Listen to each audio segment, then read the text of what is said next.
Howdy, all you delicious people. I'm here today to review Howard the Duck. Ultimately, when looking at this movie and looking at all the movies that had followed with a fish out of water like story, we have like Sonic the Hedgehogs, and we have very much short circuits, and we've had aliens coming from outer space to come to Earth, like an ET-ish like story, and this and that and whatever have you. A lot of people being fished out of water, a lot of characters being fish out of water to be coming to Earth.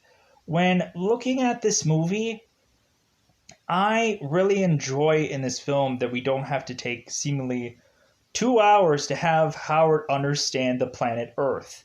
Reasonably, Howard's planet that he originally comes from is so similar to Earth that he doesn't need to be explained what everything is.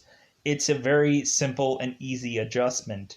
And reasonably, when looking at it, there's a lot of people that are afraid of Howard. They don't understand what he is. And so ultimately, everybody freaks out when he first appears and kind of starts running around to try to figure out what is going on. Um, so going into this movie, I thought it was really fun, knowing full well this is a George Lucas film. I think probably with this project, I think George Lucas just had a lot of fun doing it, and I think that was the real thing that we reasonably got out of this film, is I think everyone doing this film just had fun doing it. It wasn't a project that they were thinking is going to be like, man, one day this is going to be a giant Colossus like movie. No, everybody was doing it just for it to be a fun, memorable movie that at some point people will come back to and laugh about how good, bad, or indifferent it was to them. So, going into this movie, there is actually quite a pretty good cast being presented into this film. When looking at it, pretty much everyone that is in this movie eventually goes on to be a consistent staple for pretty big movies or pretty solid like films. So when actually looking at this movie, it's like, yeah, not really all of them probably did the greatest movie that ultimately a lot of people will tear apart and rip apart and just be like, eh. But when looking at this movie, it has a great cast. It really does. So when going into this movie, I ultimately looked at it as it was a fun film. I think the only problem that I have with this movie is it's really busy. There is so many setting transitions. I think the biggest problem with this movie is it's too busy. There's too much going on. I think for a movie that has to really focus on a really good quality soundtrack, because ultimately the entire story is around Howard eventually landing on Earth and finding a musician. So immediately I was thinking, well, if anything within this movie, the movie should have a really solid soundtrack, but instead, a bulk of the time, every single one of these music choices sound very bland. Sound very bland and very just to the point of like, these songs, for the most part, with the exclusion of the actual theme song, Howard the Duck theme song, reasonably a lot of the songs that are presented in this movie are too bland to matter. And so I think that's probably what hurt this movie the most. Uh, it's the thing that hurts the movie the most, is really just like, when looking at this movie, you you could decipher it between two different things. It's like you could really go through and ultimately say that it's like, man, like this movie was really just a like a real fun ride and really enjoyable. Or you can go, yeah, like this movie was awful, but that soundtrack though, woo! And so I think the only thing that really hurts this movie is it's too busy, and there's too much going on, and that ultimately there isn't a good enough soundtrack where the whole entire focus is to have a good soundtrack, and it doesn't. That is the big thing about this movie. You have a person, your main character that meets Howard is a musician, and the music is not good enough. So that's the only complaints that I really have about this movie, because everything else was really just a fun ride for me. But yeah, so let's go into spoilers about this movie. I think reasonably, this movie should have been a very much wall to wall comedy. I think with this movie should have definitely not taken it at all seriously. And I think everything should have really been a real true joke. Looking at Simon Pegg's movie Paul, where ultimately uh, they were they took a like very much like a raunchy comedy-ish like approach to an alien dropping down on Earth, and the alien was performed by Seth Rogen. Like everything for that was like a very much raunchy comedy that was kind of like very on a hilariously small scale. When looking at Howard the Duck, like I think that this should have been a wall to wall comedy, and I just don't think that George Lucas honestly does comedy that well. When looking at it, a lot of people debate me about that, but I just don't think. I think this movie should have been a wall to wall comedy, and George Lucas does not do that very well. Because I've never really seen him do a comedic movie ever in my life. It's always like Star Wars, or it's ultimately just by and large just realistically like I've never seen him do a comedy film that I'm like, oh yeah, this is hilarious, because he doesn't do comedy that well. So going into this, let's go into the double five territory and ultimately branch out and do spoilers about this film, because I've kind of tipped my way into realistically uh like kind of going into quasi spoiler territory anyways. I really did enjoy Howard the Duck's backstory in this movie, where it tells us like what he would do on his duck planet, and ultimately I thought stuff about this film besides the music was kind of very intriguing, or kind of um, some kind of funny moments, especially when Howard would consistently have to heckle all the people, um, because a lot of people would be looking at this person and or looking at this duck and immediately not quite understand exactly what it is. So going into this, let's go into spoilers. So spoiler time. It's about that time again to spoil this movie. So immediately, the very thing that is showcased in this movie, we have Howard coming home from a very long day of work. Ultimately, he is popping up his answering machine, which is a old relic. We don't do answering machines anymore. We're looking at Batman Returns with Selena Kyle popping up her answering machine, and now we have Howard the Duck popping up his answering machine, which is a lost ark. So Howard the Duck is popping up his answering machine to see what messages were left. Uh, so we have it to where ultimately Howard the Duck is getting a message from his mother, and ultimately he's also getting another message from his girlfriend. Howard the Duck is just so burnt out from his workday that he just goes to his recliner, pops open a thing of beer, and turns on the telly and turns on the TV. And so immediately once while Howard is turning on the TV, eventually he is starting to feel and see a rumbling. Um, Everything is starting to shake. And immediately he is, I guess, at first assuming it's some kind of earthquake. but immediately he doesn't go anywhere or transition to anything to like go under his table or anything along those means. So Howard the Duck is on this recliner and he is noticing the earthquake. But instead of this legitimately being an earthquake, a beam comes through his apartment to ultimately, in a very much Green Lantern, Ryan Reynolds like way, to ultimately call him to the planet Earth.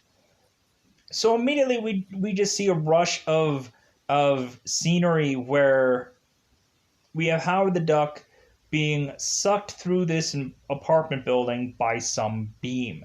And so immediately Howard, throughout this whole entire process, is screaming his way through every single one of these apartment buildings that he's smashing through.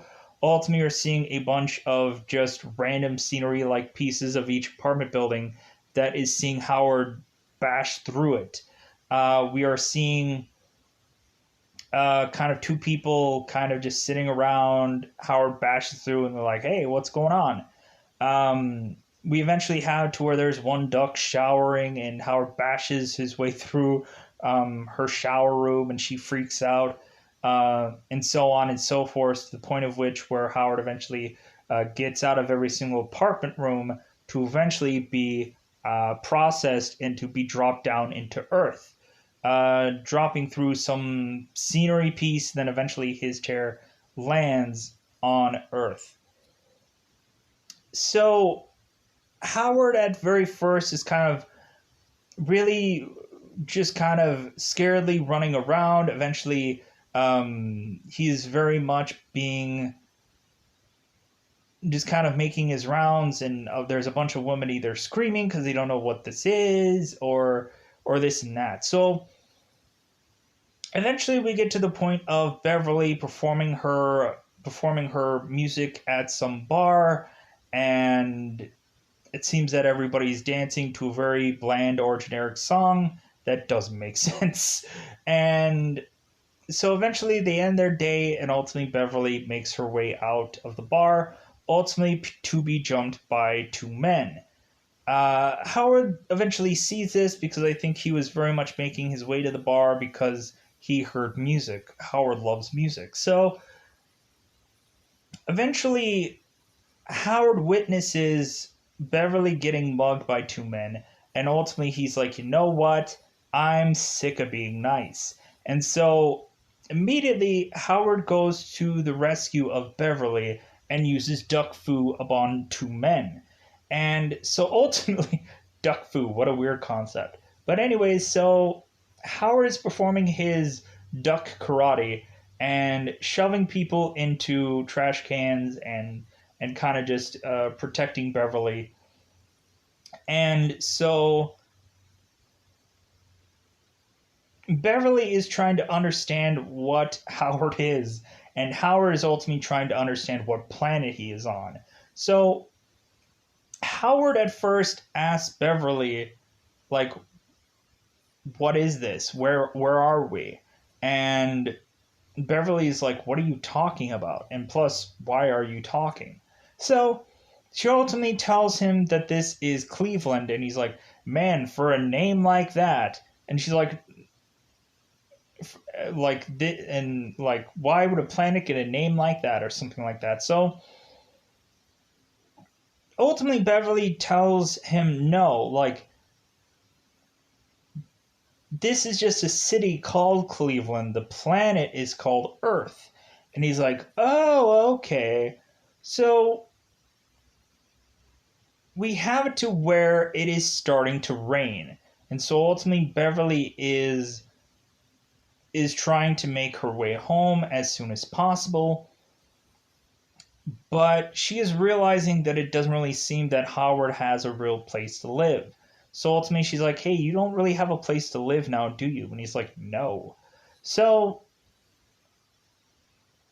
Beverly welcomes him to her home, ultimately telling her that ultimately Beverly the entire time is telling Howard that she's never had a pet before, and ultimately like she's never had a dog or a cat or whatever like that. And basically like Howard is consistently by her feeling like a less than. And so Beverly goes into her home and is starting to offer Howard beverages. And ultimately she's asking, it's like, well, hey, like maybe I can give you some milk out of a bowl. And Howard's like, what? Like, maybe I'll give you a bowl. It's like freaking, like Howard is just done with this. He is so like out of sorts. People have been screaming at him, fearing him, and so like he's just like, you know what? Like I would gladly take a beer. And so Beverly is going off about her like never having a pet before, and he's like, yeah, whatever. Like Howard's just like, come on, just like, and just heckling the crap out of her because like she's so ignorant. And so Beverly tells him, hey, like, make this place your own. Like, go ahead and just sit somewhere. And so immediately Howard goes and grabs a seat. And then eventually Beverly comes there shortly with a beer for him to drink. So eventually we get to, at some point, because I'm going to start probably jumping around a little bit for you to understand Howard a little bit more and to also learn to where this story goes into. Eventually, we have Beverly finding out what Howard used to do before he came to Earth. So, we evidently find out when Howard finds a piano and starts playing the exact same keys to the Howard Duck theme song, but he doesn't actually know what the lyrics are going to be or whatever. It's just a song that he had been working away on for a very long-winded amount of time. Ultimately, Beverly finds out that Howard had a father that was a plastic surgeon. And so ultimately, like his father was telling him, hey, are you gonna get into being plastic surgeon? And Howard said no, like if anything, my real passion is into music. But eventually it seems like that music career didn't really pan out, so eventually um, he ended up doing like commercial jingles or very much having to be a model that worked in commercials that would do slogan-esh like things for certain commercials. So eventually he grabs like a bottle of perfume and tries to very much do a modeling esh like commercial, and Beverly's like, oh wow, that's really cool. So we end up having, considering knowing full well that Howard is from a alternative planet. He tries to explain that to Beverly, and so Beverly decides to take him to one of her friends that is a scientist, or what um, she thinks is a scientist. Because ultimately, eventually, once we go there, Howard starts pulling away at the threads of this character named Phil, which is Tim Robbins. So we have it to where Howard, or Beverly, is taking Howard to this scientist, and ultimately we like like it seems like this scientist works like right by this museum and this and that. So we have it to where Beverly is taking Howard to see Phil. Phil comes to see Beverly and whatever this thing is. Funny enough, Beverly is putting Howard in a trash can and trying to drag him all the way into this museum and getting smacked into all these stairs. And he's like, God, what is going on? It's like, is there a better way to get me in here? So once Phil actually sees Howard, he is trying to figure out how to communicate with Howard. I don't know what it is. Like, it doesn't really seem that a lot of times people can understand Howard. It seems like every time he talks, nobody is paying attention to what he's saying. I don't know what it is. And so we have Tim Robbins, or Phil, that is ultimately looking at this duck and he's freaking out. He's freaking out, but ultimately he's like, oh my God, like, how can I talk to you, Howard? And so basically, like, we have it to where Phil is trying to talk in duck. He's trying to talk in duckese. He's trying to like talk like Donald the Duck. And he's trying to figure out how to decipher how to talk to Howard. And the entire time, like, Howard is thinking, is this guy sane? Is this guy rational? And so we have to where Phil is not quite understanding how to talk to him, and then another scientist comes in and tells Phil that he needs to clean up a section of a place that they're working on, and because somebody had puked, and Howard is immediately 100% giving up on Phil, thinking that this guy isn't a scientist, he's just some janitor. And so Beverly is also betrayed because ultimately she's like, are you going to be able to help him or what? And Phil is just like, well, yeah, like, I can, like, just eventually give me time and I will be able to speak with some of my contacts. So eventually we have it to where Beverly is consistently showing off Howard to other people. Eventually Howard goes to the bar which Beverly is at, and so immediately we find Howard in this bar while Beverly is performing, and Howard eventually finds out that her manager is never giving her money once she performs in this bar, because ultimately his master plan is to, like, kind of steal all the money that they have and ultimately kind of leave them penniless, and then to ultimately eventually only have these women with him so that way he can eventually date one of them, and that's like his only agenda. So Howard eventually overhears this and eventually tells said manager to give up the rights or give up the manager position to him, because ultimately after the goons hear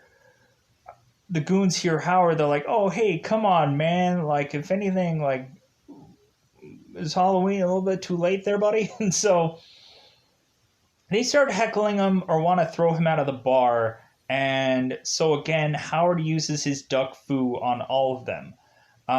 Eventually, because at first they were going to throw him, they throw Howard and slide him through a bunch of these like beer glasses, like you would see in any other movie that would be taking place in a bar. Every single time you have to have somebody flying through a like a bar and break all these glasses. So ultimately we have Howard that is using his duck foo and eventually ending up piercing, or ultimately like driving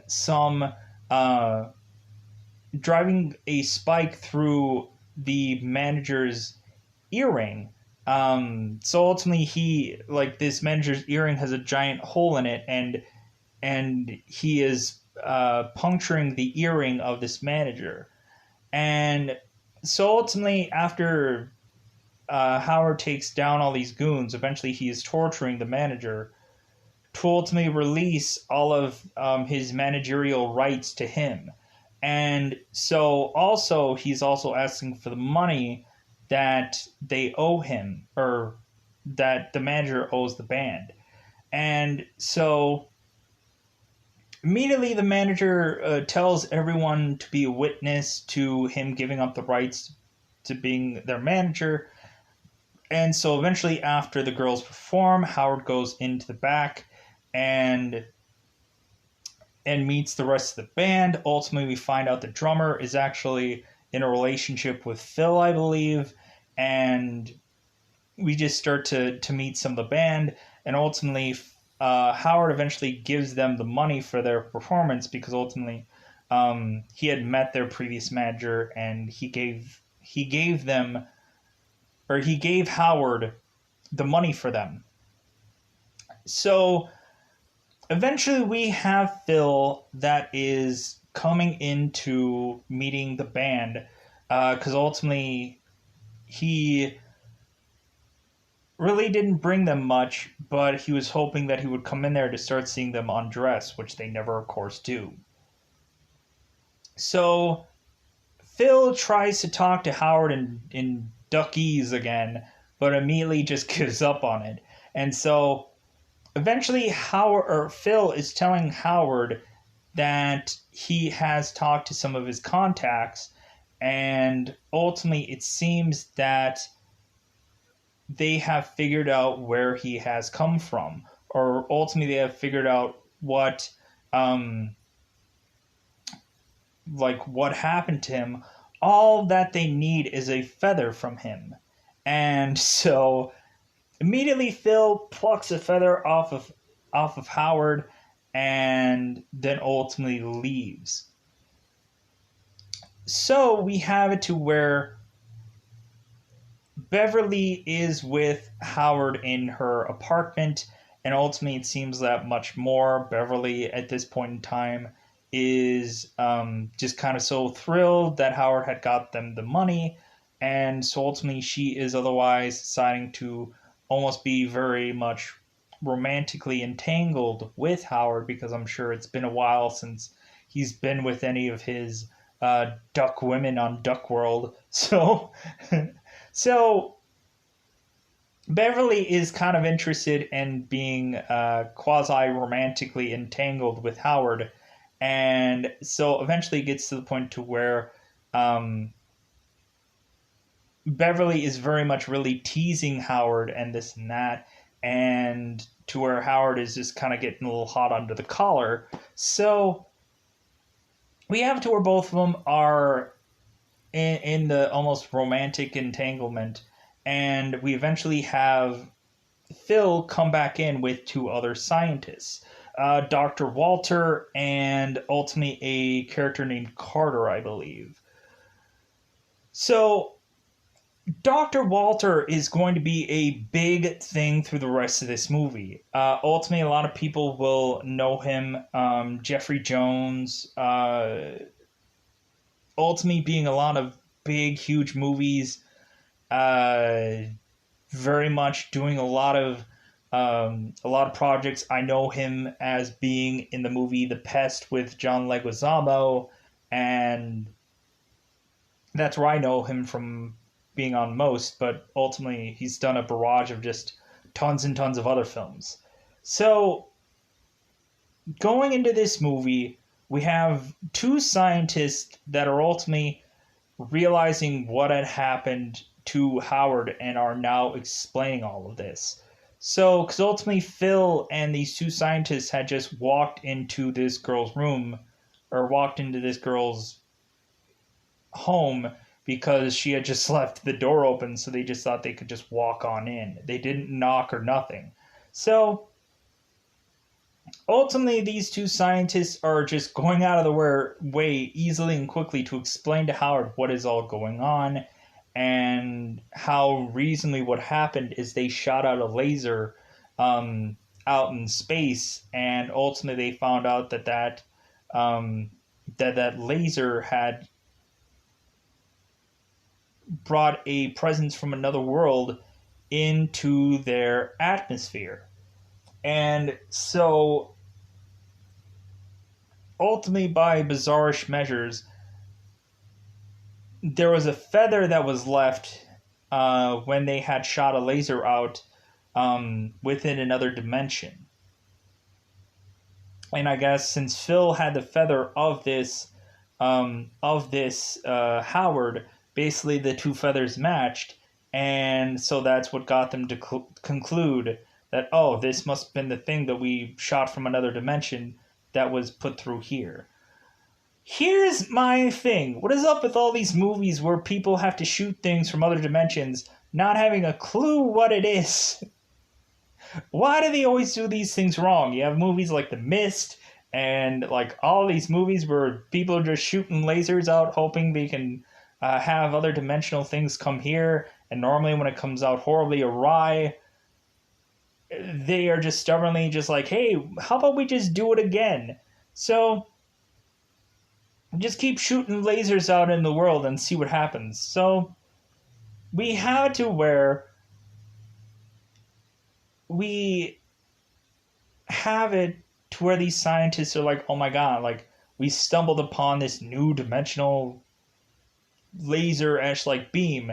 And so ultimately, after telling Howard what had happened, they otherwise decide to perform this experiment yet again. So we end up having it to where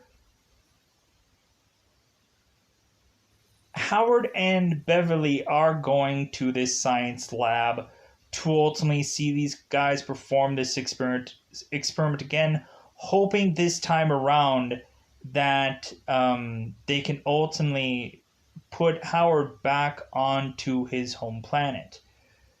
And because Carter comes to them while Jeffrey Jones is ultimately experimenting and testing to try and Dr. Walter is trying to trying to perform this experiment to hopefully get another duck, I guess, onto this world. So Carter is talking to Beverly and Howard, getting them to usher them through this science lab to get to the experiment that they're performing.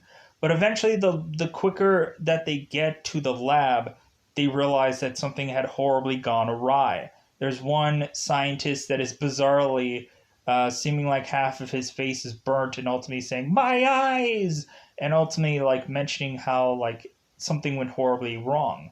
So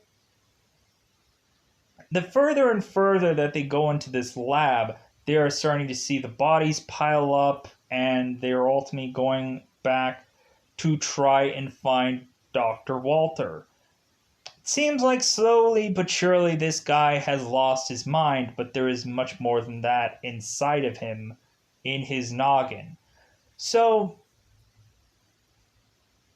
ultimately, we have it to where Dr. Walter is breaking down that they had shot this laser and ultimately did not hit the exact same dimension that Howard was in. If anything, they had shot to a very different dimension that had that when this thing had come through, evidently it had very much needed a host of sorts. So, bizarrely, this monster had come through but then vanished, and so ultimately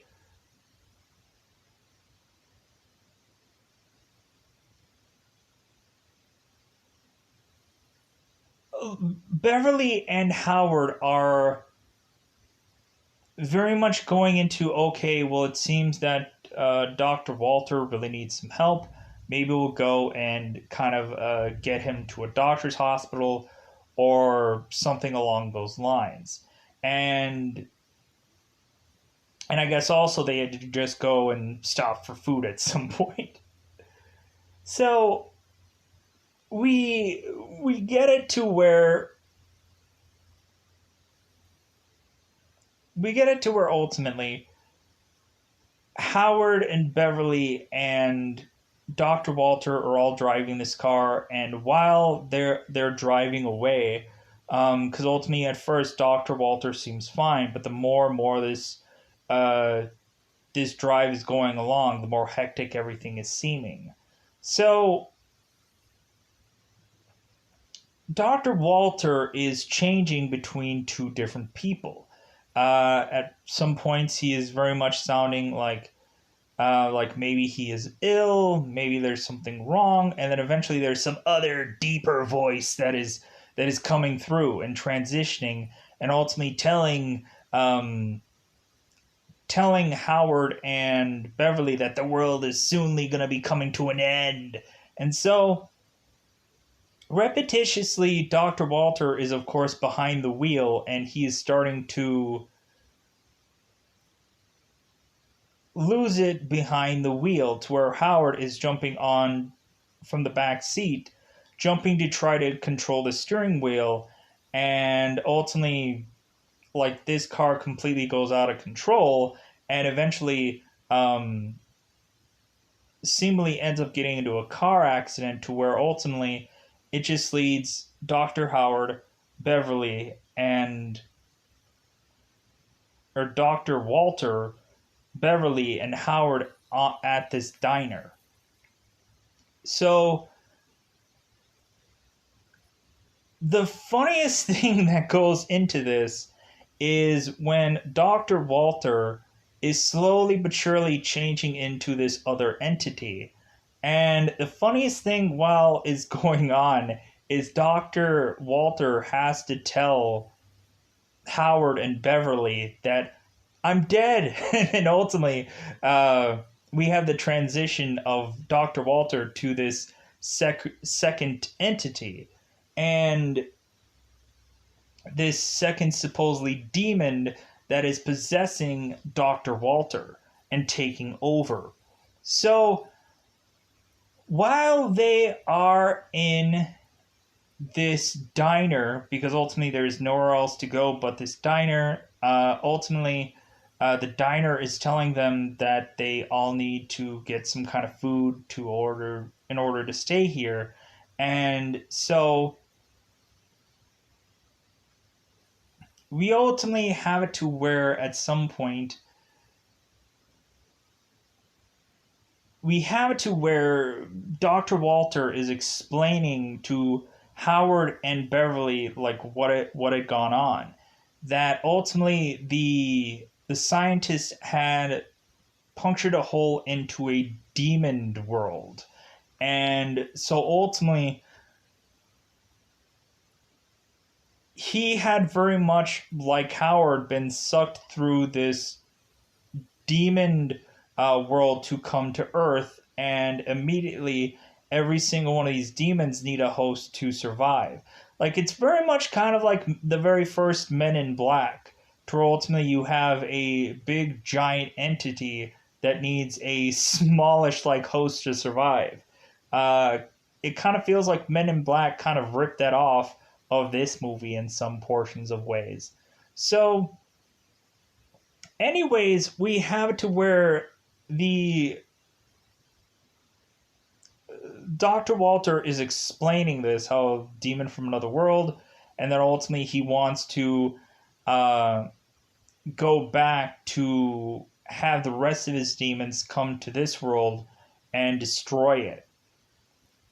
So ultimately we find that this doctor, the longer and longer we go and see this doctor, he is consistently seemingly going through a metamorphosis or a change. It seems like his skin is starting to look greener, and it seems like his body's going through like a drastic aging, or just drastic like he has lesser bits of hair, and this and that. He's going through this drastic change. So we have it to where Howard and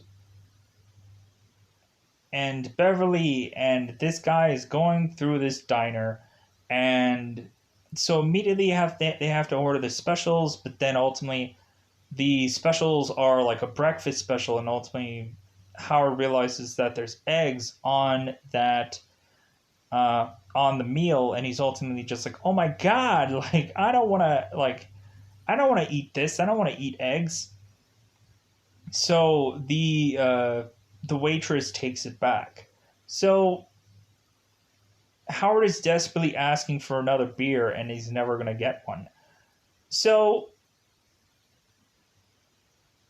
eventually it gets to the point where we have it to where there are some very much hillbilly-esque like characters that present themselves into this diner.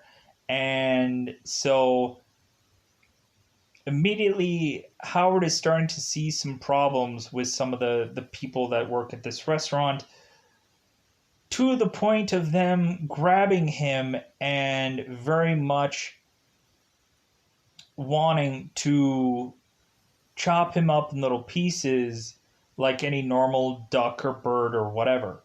And so ultimately they are throwing seasoning on him. They are putting lettuce on him and wanting to chop him up. And Howard is desperately asking for Dr. Walter to help him. And eventually Dr. Walter gets up and eventually starts to use his power. And so the first thing that he ends up doing is having a big cleaver knife fling around all over the people, freaking them out. And at one of the points, one person tries to attack Dr. Walter and he ends up like viciously like lasering them away. So we have it to where Beverly is consistently running to get Howard, and so eventually after Howard and Beverly get out of here, we ultimately have Dr. Walter that is desperately wanting this key to this experiment to get his characters his other demons to come down to this world. So ultimately what ends up happening is that Dr. Walter ends up stealing and kidnapping Beverly, and so once he has the key, because ultimately Howard has the key, and so it ends up that Dr. Walters is trying to perform the experiment again, and ultimately he needs Beverly to be the next person that is going to be one of the demons. So immediately we have that thing going on, and then eventually we have it to where Howard and Phil are trying to figure out how to get to this lab to prevent Dr. Walter from bringing down other minions, other people. And so reasonably, while Phil and Howard are trying to figure out a way to transition to get to the museum, they find this bizarrish, like, this engine-powered glider that kind of feels like a very homemade-ish, like, glider plane-ish like thing. And so ultimately they end up stealing this thing and are now very much trying to fly through town, ultimately trying to make their way back to the museum, ultimately trying to prevent Dr. Walter and Beverly from succeeding in this endeavor. All the while, slowly but surely, Dr. Walter is consistently transforming, and ultimately at some point he is desperately starting to run out of energy, because ultimately at first when they're at that diner, Dr. Walter explains that he doesn't need sustenance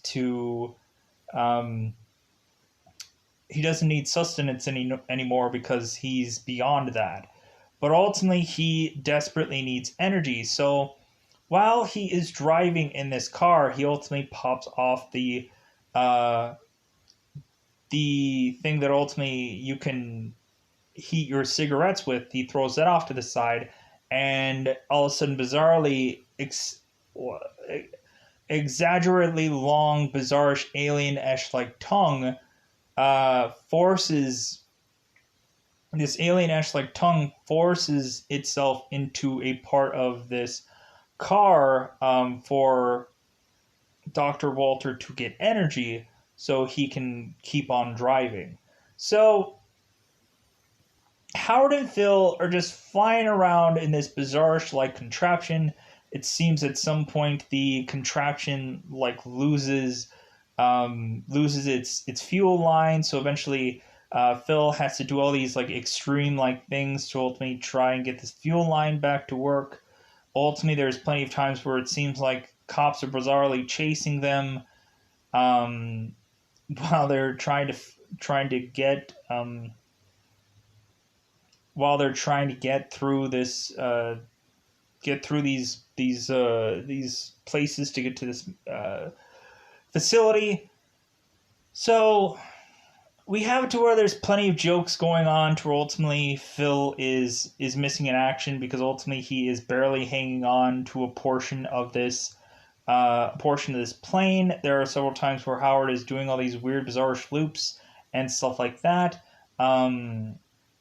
trying to keep hold of this plane or this glider, actually like this engined like glider.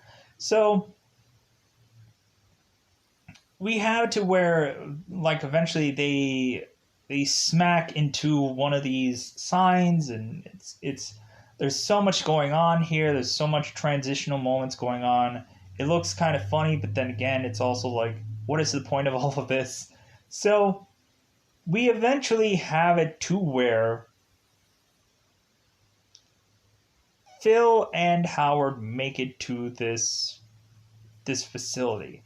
And ultimately what ends up happening is they can't quite make it through the door to get into this lab. Because ultimately Dr. Walters knows full well that they're going to try to prevent him from performing this experiment.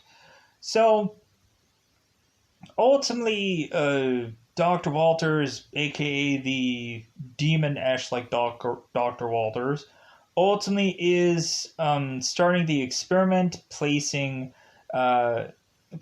Beverly to be positioned to be right under the machine to ultimately get ready to be possessed by some monster that comes through. So we have it to where since Phil and Howard can't figure out how to get through this door, ultimately Howard is looking at this little like go-kart-esque, like this little cart thing that has this gun attached to it.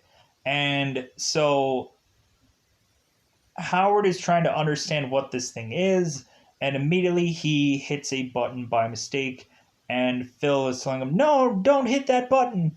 So we have it to where this cart with this gun on top of it bursts through this door, ultimately helping them try to get into this lab. So ultimately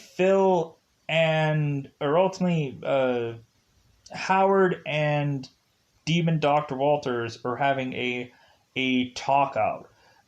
Basically to where Dr. Walters is starting to use his powers, and ultimately when Phil tries to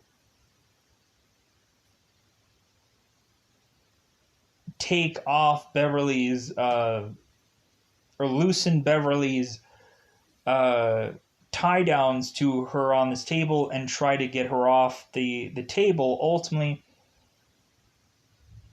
Dr. Walters tries to very much subdue either Howard or subdue Phil and Beverly.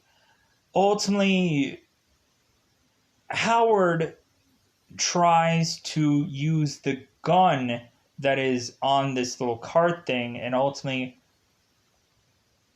is trying to use this weapon to be equal to Dr. Walter, because evidently this bizarre gun can shoot just as well as Dr. Walters can.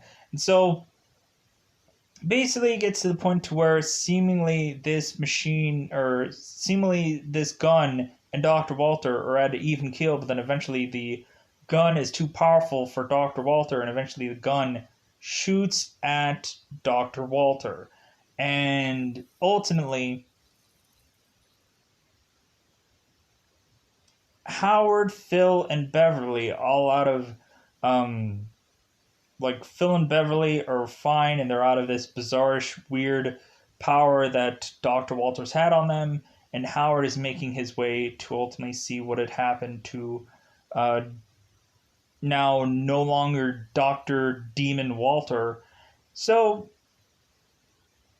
Howard and Phil and Beverly go to Dr. Walter, and ultimately he tells them that the parasite or the demon that was within him is no longer there.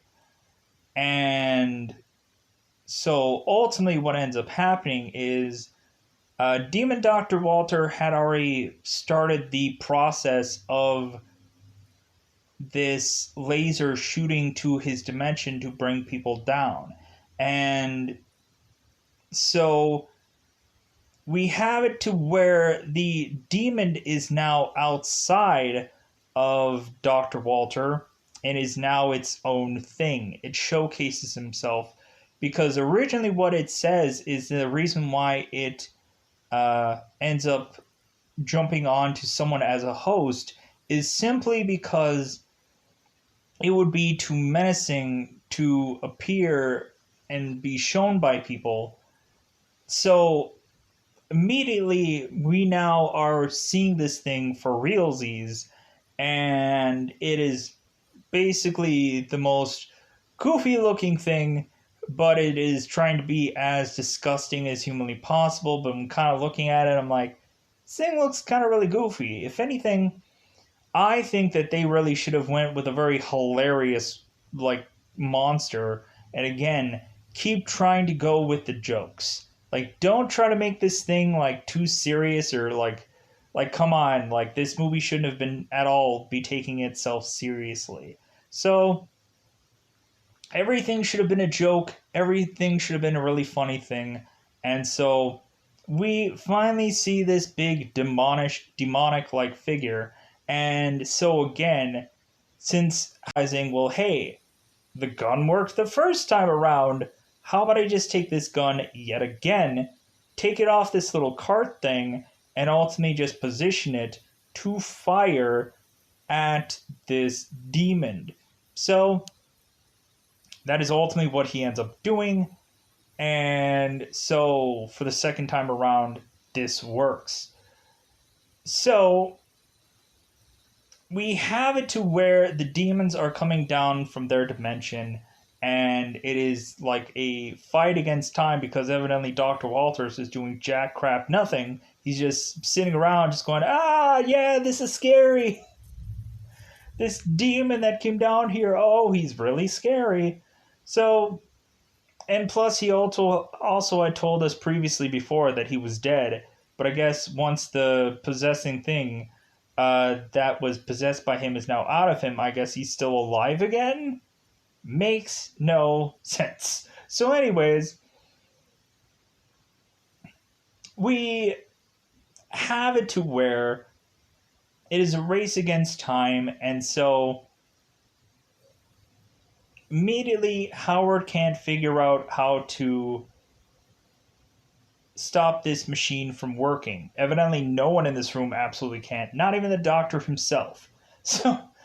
So we have to where Howard is ultimately going, okay, well, hey, these demons are coming down, and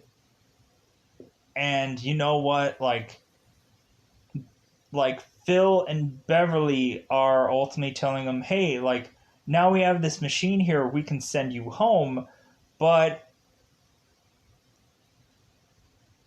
Howard is starting to realize, considering the machine is ticking away, he's like, well, goodbye, Duck World, and you know what? Like, I'm going to take this, like, I'm going to just destroy this machine.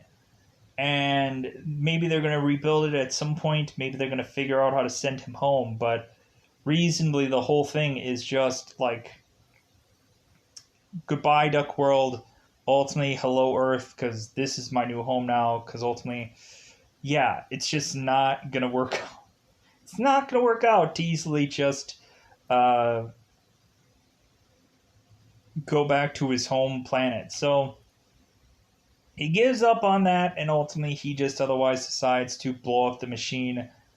While blowing up the machine, it seems that every demon that had went and was going to be into this planet evidently went back to where of whence they came, and everything was copacetic. And so basically, at the very end of this, we ended this movie with of course, bizarrely now, since Howard the Duck is bizarrely Beverly's new manager.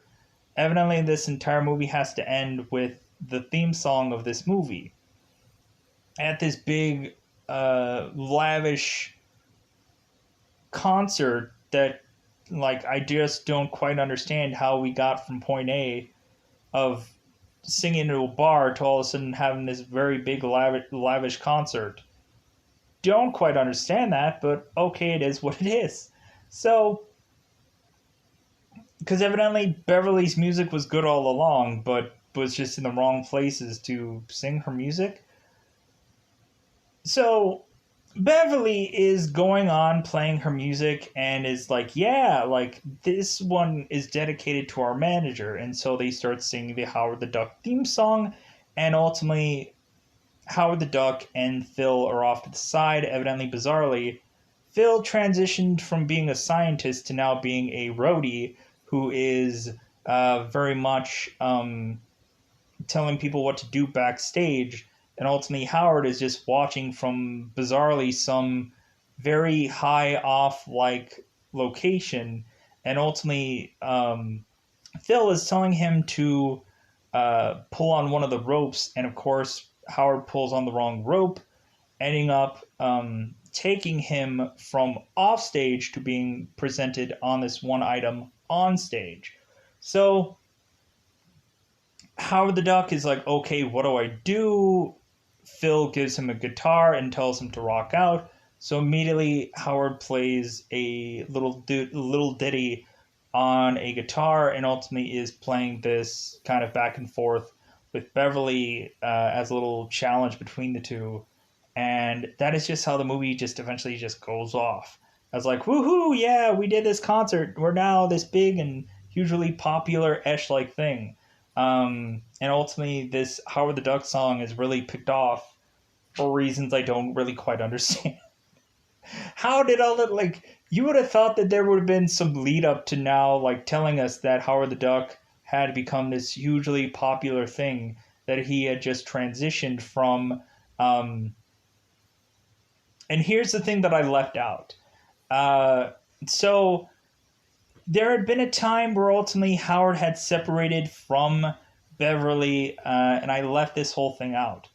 And ultimately, he had went and tried to desperately try to get a job, and he ended up getting a job at some like hot tub like place because evidently Howard was supposed to be some water specialist, which ultimately Howard at a lot of points can't even swim because he never learned.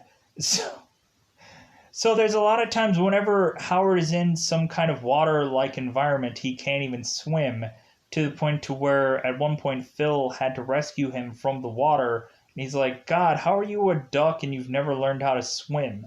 So ultimately, Howard is working at this hot tub-like company at some part of this movie, and ultimately the manager that was working with him ultimately tells him to go and fix some part of some jacuzzi, and Howard doesn't know how to. And ultimately, the manager tells him, it's like, well, hey, you're my water specialist. So his manager throws him into this hot tub, and he ultimately fixes it. But then he's ultimately just like, I can't swim. So eventually, Howard gets fired from this job, ultimately to be relegated to going back and to live with Beverly. It's like, to me, that probably entire whole scene is probably a mood point, but I thought that I would put this in there because ultimately, when looking at it, people will just be like, "Dude, you missed that entire scene." But I'm like looking at it, I'm just like I don't think that that scene is really relevant to the movie, and I think it's just a mood point thing, like transitioning, trying to desperately get Howard to do some common like job that doesn't really work out, that ultimately is used as a comedic like approach, but it's a scene that really doesn't go anywhere. It doesn't really do anything, and it's not funny enough to mention. Um, so yeah, there's probably a lot of things here and there that I didn't bring up in this review, but ultimately I spent an hour talking about it, so I think I'm going to get out of here. Goodbye, everybody. Goodbye, everybody.